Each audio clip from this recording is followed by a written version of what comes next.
C'est sur les épaules d'un champion du monde que le maillot à pois va débuter son Tour de France 2011. Victorieux sur la première étape, Philippe Gilbert aurait dû endosser la tunique rouge et blanche, mais le numéro 1 mondial porte le maillot jaune. C'est donc à Thor Hushovd que revient l'honneur de porter en premier le maillot de meilleur grimpeur.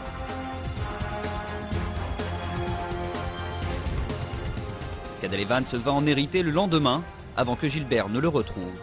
Pas pour longtemps. À Mur de Bretagne, Evans s'illustre et retrouve les couleurs du grimpeur. Sur la plus longue étape de cette grande boucle entre Dinan et Lisieux, Johnny Hoogerland va s'échapper et moissonner les quelques points en jeu pour le Grand Prix de la montagne. À l'arrivée, il revêt le maillot à pois. C'est également sur une échappée au long cours que, 2 jours plus tard, l'Américain T.J. Van Garderen va subtiliser la tunique à pois à Johnny Hoogerland. Hoogerland, lui, ne désarme pas et repart entre Issoire et Saint-Flour à la conquête du maillot rouge et blanc.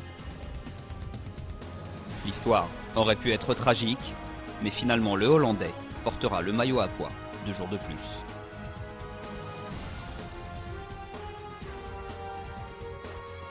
Les Pyrénées pointent alors le bout de leur sommet. Sur la première étape de haute montagne, Samuel Sanchez s'impose devant Van Endert et logiquement l'Espagnol prend la tête du classement des grimpeurs à l'Uzardiden. Le lendemain, Jérémy Roy échoue de peu pour le gain de l'étape, mais le maillot à pois sera pour lui. Mais lors des arrivées au sommet, les points sont doublés. Au plateau de Bay, Jelle Van Endert prend sa revanche sur Samuel Sanchez. Le Belge passe en tête du classement et prend le maillot de meilleur grimpeur. Un maillot qui va conserver jusqu'à la dernière étape alpestre, à l'Alpe d'Huez. C'est sur cette courte et intense étape que Samuel Sanchez va une nouvelle fois faire étalage de son talent. Le champion olympique prend une belle 2e place et montre qu'il est bien le meilleur grimpeur de ce Tour de France. Il ramène logiquement le maillot à pois à Paris, un maillot qu'il aura conquis dans les arrivées au sommet.